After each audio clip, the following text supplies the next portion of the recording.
믿음은 예수님으로 살아가고 예수님으로 살아가는 길을 걸어가는 것이 믿음입니다. 우리가 예수님을 영접하는 은혜가 저와 여러분의 마음에 있기를 소망합니다. 주의하실 것은 내가 한번 믿을 때만 예수님 영접하는 것이 아닙니다. 예수님을 영접하는 것은 날마다 해야 할 삶의 자리라는 것입니다. 그것은 오늘 우리가 나로 살지 않도록 우리 자신을 옮겨가는 과정입니다. 그래서 믿음이 성숙한 사람일수록 예수님으로 자신을 바꾸어가고 세워가는 일들이 월등합니다. 누가 크냐? 제자들 사이에 적지 않은 소란이 일어났습니다. 과연 누가 존경받는 자리, 인정받는 사람, 그리고 누가 저 사람들보다 더 낫냐라는 마음이 우리 모두에게 있듯이 제자들 가운데도 있었습니다. 누가 크냐, 누가 옳으냐라는 말은 지금도 참 많이 회자되는 우리의 일상의 언어 가운데 하나입니다. 그런데 예수님은 이때 우리의 관점을 좀 옮겨가길 원하십니다. 얘들아, 누가 크냐라는 말도 좋지만 누구를 영접하고 있느냐, 이것이 믿는 자가 해야 될 질문이다. 내가 저 사람보다 더 나은가, 내 말이 옳은가, 왜 이렇게 안 하지? 라는 생각을 할 수도 있지만, 그러나 믿는 자는 그 한 사람을 받아들이는 포용을 하는 믿음이 있어야 한다라는 것입니다.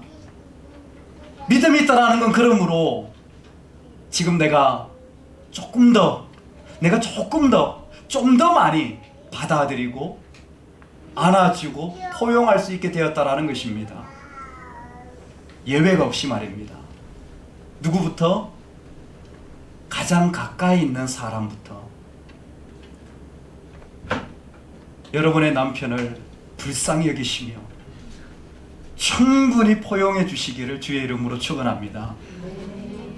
알고 보면 불쌍한 사람들이에요. 그런데 가까이 있으면 받아들이기 더 어렵다라는 거 아세요? 참 귀한 믿음의 동력자인데 가까이 있으면 품어주기가 더 어려운 것 같아요. 아마 제자들 사이가 그랬던 것 같습니다. 그럴 때 만약 너희들에게 내가 있다면 마음을 열어서 좀 품어주면 좋겠다. 왜?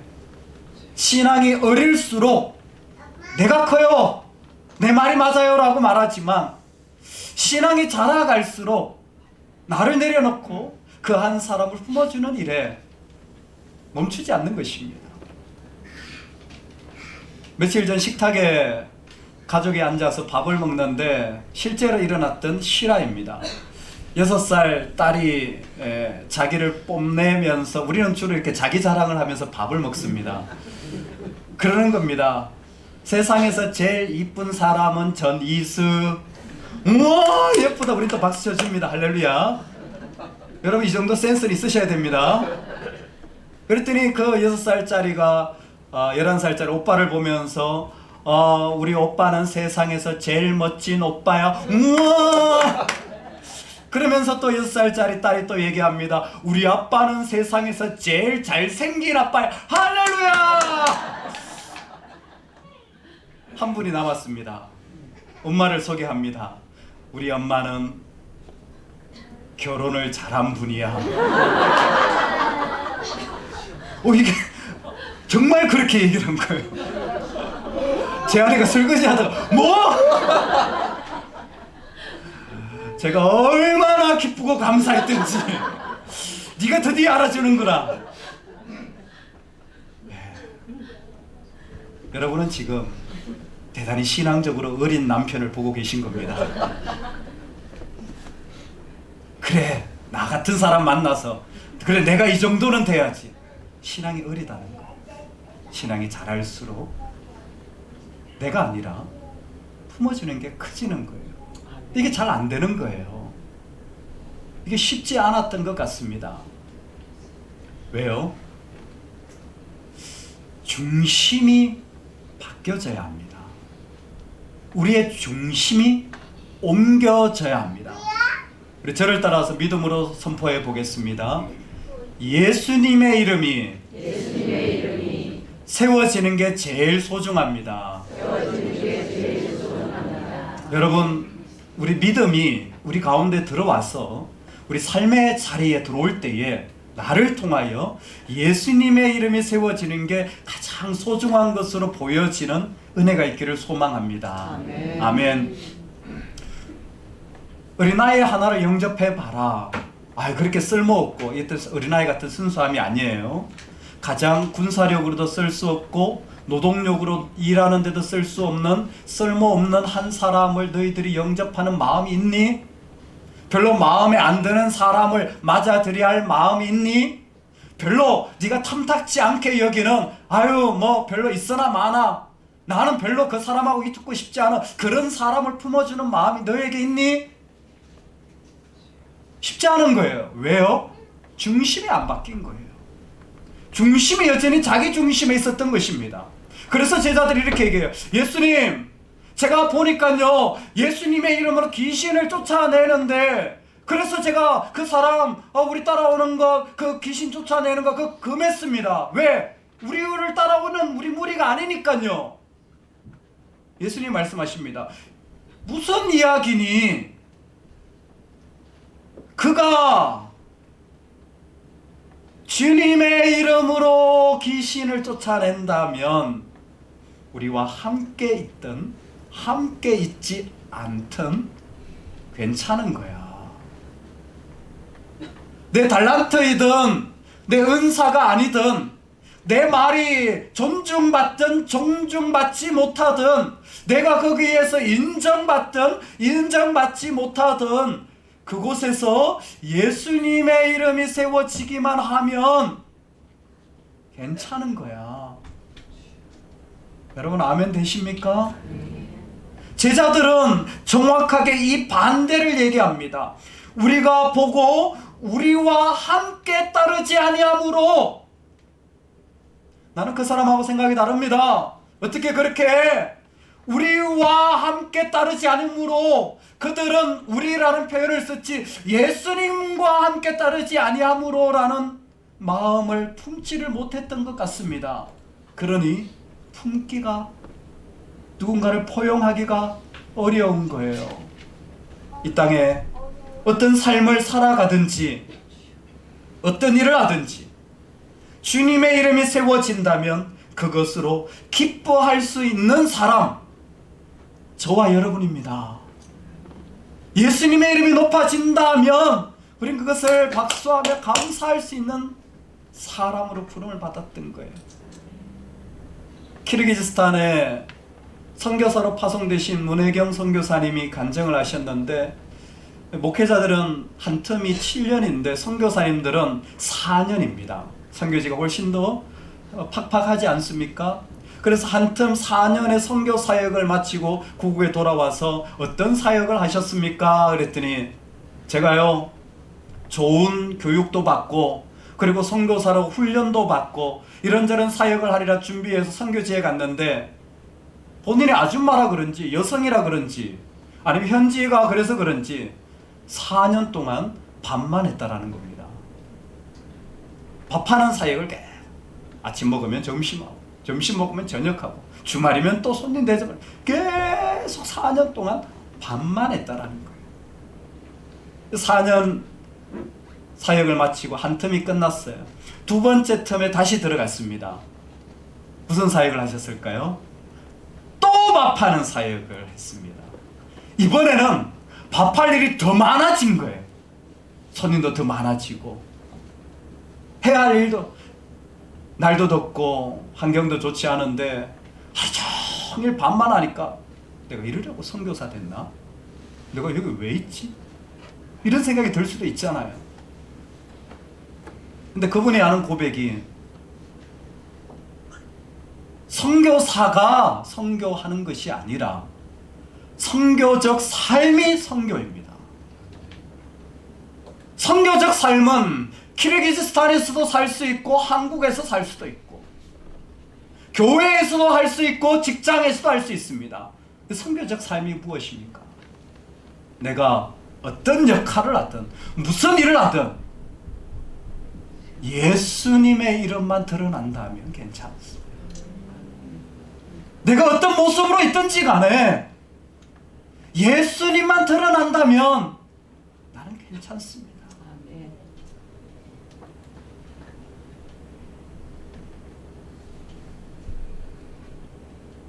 낮아지고 또 낮아져서 기꺼이 십자가에 자기를 내어드린 그리스도는 지금 자신의 스토리를 누가복음 9장에서 시작하고 있습니다.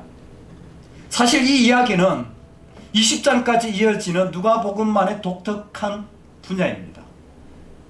그리고 이 이야기가 바라보는 곳은 주님이 십자가에서 이 땅의 모든 사람의 죄를 위하여 죽으시는 것입니다. 왜요?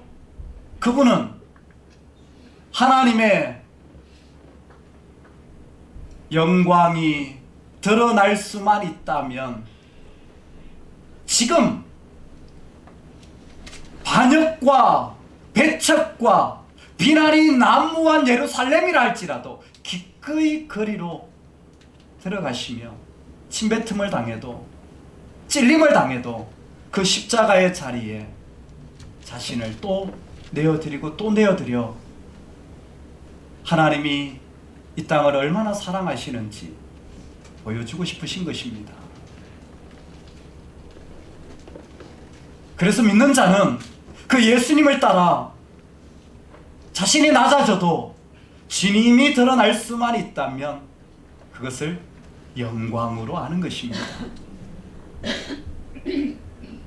이 말씀의 가장 귀한 메시지는 51절인 것 같습니다. 우리 같이 한번 오늘 성경 말씀을 봉독하기를 원합니다. 51절입니다. 예수께서 승천하실 기약이 차감해 예루살렘을 향하여 올라가기로 굳게 결심하시고. 아멘.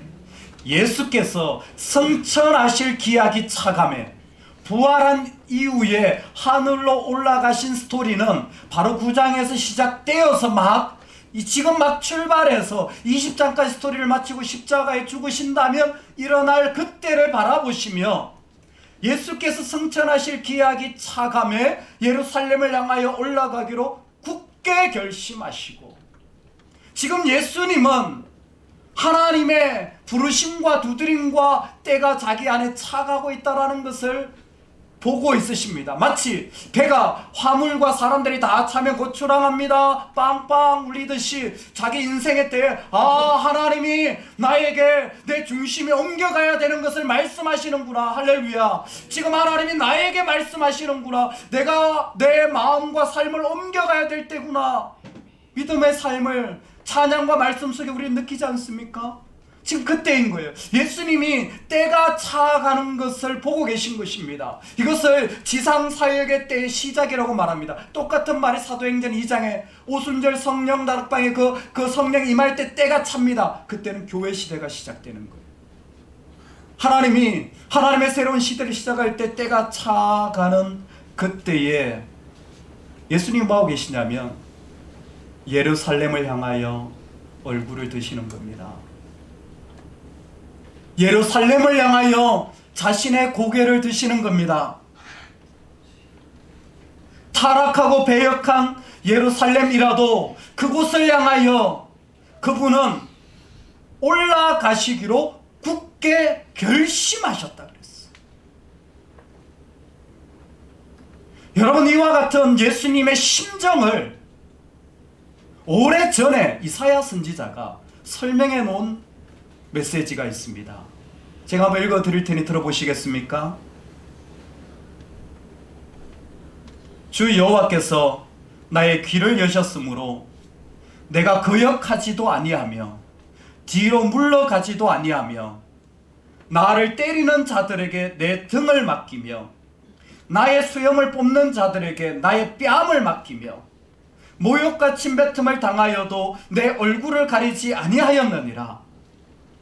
주 여호와께서 나를 도우심으로 내가 부끄러워하지 아니하고 내 얼굴을 부싯돌같이 굳게 하였으므로 내가 수치를 당하지 아니할 줄 아노라.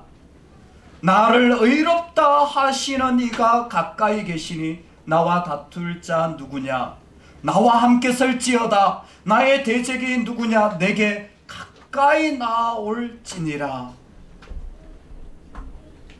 이사야는 메시아가 올 것을 소망하고 바라보고 있었습니다.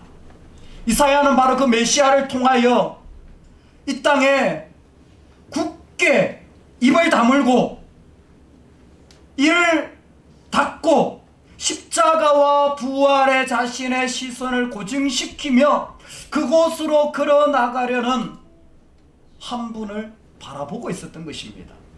그리고 지금 예수님은 자신의 마음을 굳게 하여서 하나님의 이름이 드러날 그 자리로 걸어가는 것입니다. 그리고 그 일이 완성되기까지 멈추지 않으시는 예수님. 머리 둘 곳도 없습니다. 경제적으로 참 녹록지 않을 수 있다라는 것입니다. 나로 먼저 내 아버지를 장사하게 하소서. 해야 될 의무가 믿음의 길 가운데도 많다라는 것입니다. 먼저 작별하게 하소서. 급한 일들이 늘 삶에 이런저런 일들이 터지고 일어나는 삶이지만, 그러나 여전히 예수님은 예루살렘으로 자신의 얼굴을 향하시고 나아가시는 것입니다. 사랑하는 여러분, 계속 믿음으로 나아가시기 바랍니다. 아멘. 계속 주님 쪽으로 나아가시기 바랍니다. 아멘. 그 길은 결코 실패할 수 없는 주님이 먼저 가신 승리의 길인 줄로 믿습니다. 아멘. 계속 나아가라. 사마리아 같은 사람에게 안갚음을 하고 싶니? 당신 너를 받아들이지 않는다고 곁길로 세지 마라. 계속 나아가라. 너를 지지하지 않아도 주의를 딴 데로 돌리지 말고 계속 나아가라. 비난하는 자들이 너의 삶을 비참하게 만들지 못하도록 계속 나아가라. 다른 사람이 너보다 더 헌신된 것처럼 보여도 비교하지 말고 계속 나아가라. 책임지지도 진실하지도 않은 사람을 만난다고 할지라도 너는 너의 태도에만 신경을 쓰고 계속 나아가라. 충성심이 약해져서 마음이 흔들리지 말고 계속 나아가라. 애매하고 미온적이고 모순된 말을 하는 사람들이 곁에 있다고 할지라도 계속 나아가라. 한 신학자는 예루살렘을 향하여 굳게 결심한 예수님의 모습을 계속 나아가기로 결단한 마음으로 설명해 주고 있습니다. 여러분, 믿음의 사람들은 이 땅 가운데서 어려움이 없다라는 것이 아니라 그럼에도 불구하고 주님을 부여잡고 계속 걸어가는 것입니다. 포기하지 마십시오. 잘하고 계신 겁니다. 안 된다고 낙담하지 마십시오. 저희 교회 수련회가 다음 주 시작되는데, 사실 첫 번째 전교인 수련회를 할 때에 강사로 오신 분이 김남진 목사님이십니다. 같이 유학을 했던 목사님인데, 영국에서 그분은 먼저 공부를 하셨던 분이라 한국에 있는 한 교회의 파송을 받아 영국의 유럽 지역 선교사로 사역을 하고 계십니다. 우리 같이 그때 들으신 분들도 있으실 텐데, 그 목사님의 간증 가운데 같이 기도했던 게 뭐냐면, 결혼을 하고 자녀를 가졌는데 쌍둥이를 가지게 됐어요. 두 아이가 크는 겁니다. 병원에 갔더니 선생님이 좀 아이가 이상하대요. 그래서 뭐가 이상합니까? 한 아이는 건강하게 크는데 한 아이가 좀 더디게 자라는 것 같더라고요. 그 다음 병원에 또 갔더니 선생님이 또 그러시는 거예요. 이상하게 한 아이는 계속 자라는데 다른 아이는 또 안 자라고 있다는 거예요. 다음에 병원에 갔더니 아무래도 이 다른 아이 하나는 자라지 않는 것 같다. 너무 약해서 의사의 소견으로는 이 아이가 너무 자라지 않아서 그대로 두면 건강한 아이의 영양분까지 다 가져가서 두 아이 다 위험할 수 있다. 그래서 이 자라지 않는 이 아이 거의 위험성이 많은데 이 아이를 떼내는 수술을 하면 좋을 것 같다. 그래야 나머지 아이라도 생명을 건질 수 있다는 거. 이분이 신학교에서 공부하기 위하여 올라왔다가 너무 어려운 숙제를 받은 거예요. 하나님 이거 어떻게 해야 됩니까? 근데 그때 그분이 하나님 앞에 기도하면서 결단을 한 거예요. 생명은 하나님께 달려있다. 연약하고 작지만 그 아이를 떼낼 수는 없습니다. 그건 못하겠습니다. 진짜 같이 많이 기도했어요. 어떻게 할 수가 없으니까. 아이가 안 자라니까. 정말로 기도했는데 정말 감사하게도 그 아이가 죽지 않고 태어났고, 태어나서 지금은 두 아이 다 건강하게 잘 자랐어요. 얼마 전에 뵀는데 두 명이 아니라 아이가 4명이랍니다. 할렐루야. 복을 주셔가지고. 그래서 막내가 태어난 지 한 1년 조금 더 됐대요. 왜 이렇게 부럽죠? 저는 그런 게. 근데 사실은 지난주에 다른 교회 설교하러 갔다가 그 교회 목사님도 영국에서 유학하셨던 목사님인데 저한테 소식을 묻는 거예요. 전 목사님 혹시 그 김난진 선교사 소식 들으셨어요? 아니요, 저는 모르는데요. 뭐 이렇게 선교 사역, 기도 사역 잘하고 계시다는 것만 알고 있습니다. 뇌출혈로 쓰러졌대요. 40대 후반. 에? 설마요? 얼마나 열정적으로 사역하시는 거예요? 아니요, 그렇게 들었어요. 제가 지금 영국 들어가는데 한번 알아보려고요. 제가 주의를 마치고 알아봤더니 벌써 한국에 들어와 계신 거예요. 영국에는 미국이나 그런 상황들이 많아요. 병원이 없어서가 아니라 보험이 있는데 너무 오래 기다려야 되는 거예요. 우리나라는 빨리빨리 하는데 뭐 몇 달 뒤에 오라고 하니까 지금 사람을 앉혀놓고 기다릴 수가 없는 거예요. 그래서 급하게 비행기를 해가지고 본국에 파송교회 해가지고 이제 내일 모레 화요일 날 세브란스 병원에 수술한다고 합니다. 여러분 기도해 주십시오. 그래서 파송교회 옆에 조그마한 병원 안식을 취하면서 기다리고 있어서 신방 찾아갔습니다. 새벽에. 다행히 심하게 오진 않았지만 그래도 언어 장애와 행동의 장애가 와서 발음이 절반쯤 새고요. 그리고 한쪽이 힘을 잘 쓰지 못하는 거예요. 제가 뵀을 때는 그나마 그것도 나은 거라는 겁니다. 너무 기가 막혀서 너무 마음이 아파서 아니 이를 어떻게 그 사역이 영국 전역에 퍼져가지고 기도하면서 매년 수백 명이 가서 그 영국 교회를 지금 도전하고 교회가 많이 일어났거든요. 이게 잘 돼가지고 지금 프랑스에서도 작년부터 시작해가지고 프랑스에 20개 교회가 올해는 그보다 많은 100개 교회 이제 기다리고 있어요. 지금 우리도 그 사역 같이 하고 우리 교회도 좀 살려달라. 근데 정작 그 핵심 담당자가 이 목사님이신데 계신 거예요. 이야기를 나누는데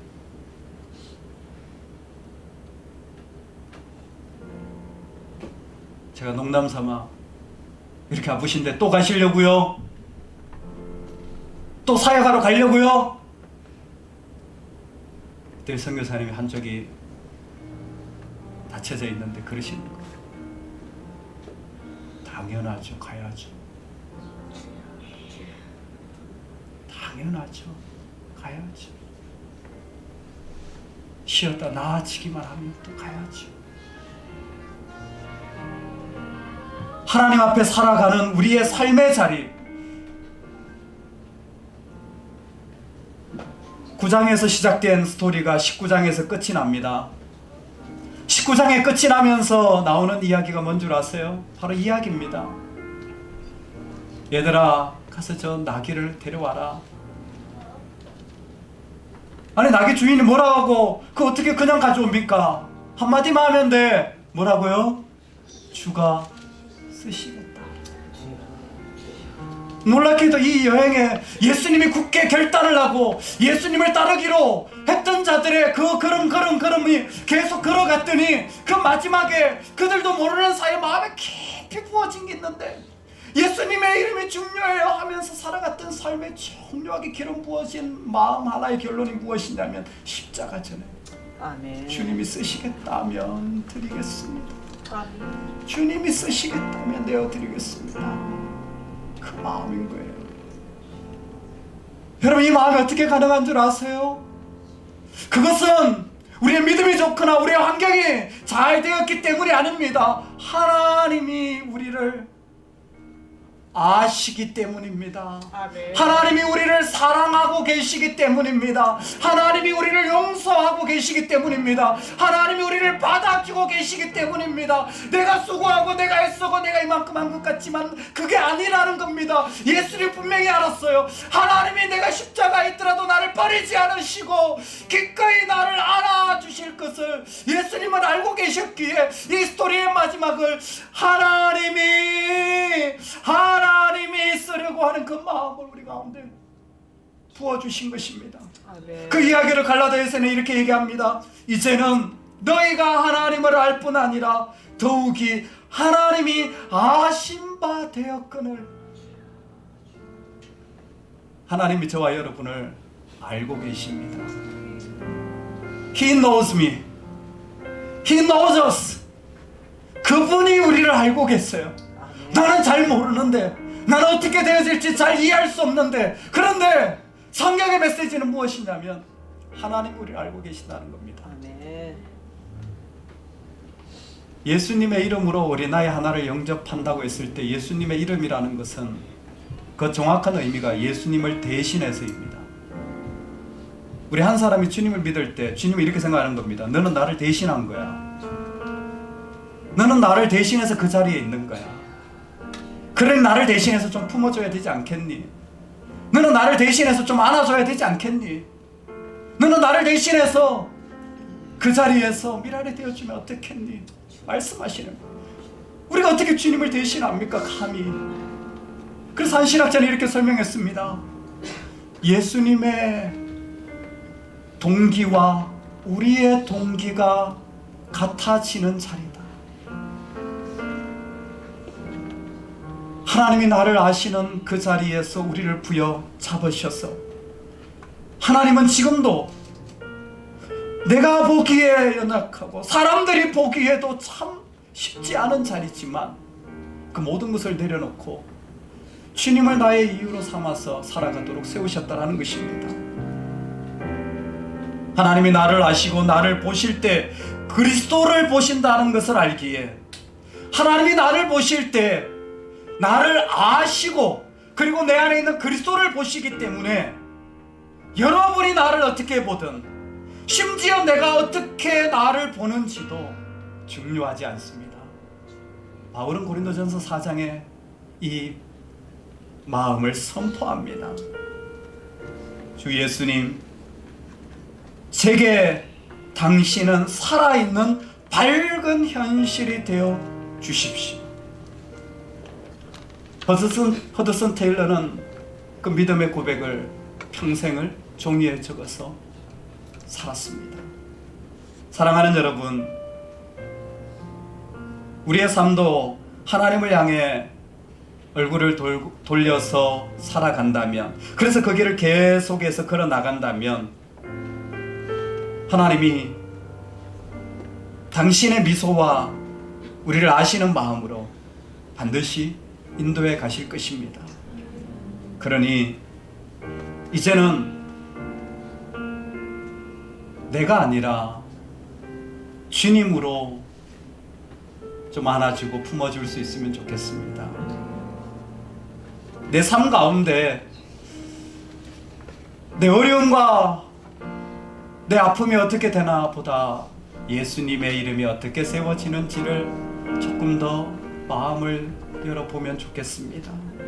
그래서 마지막에 우리도 주님처럼 영원한 주님의 품에 안기는 그 복된 날, 그때를 사모할 수 있기를 주의 이름으로 축원합니다. 하나님 아버지, 우리를 이 시간 가운데 불러주셔서 감사합니다. 아무것도 아닌데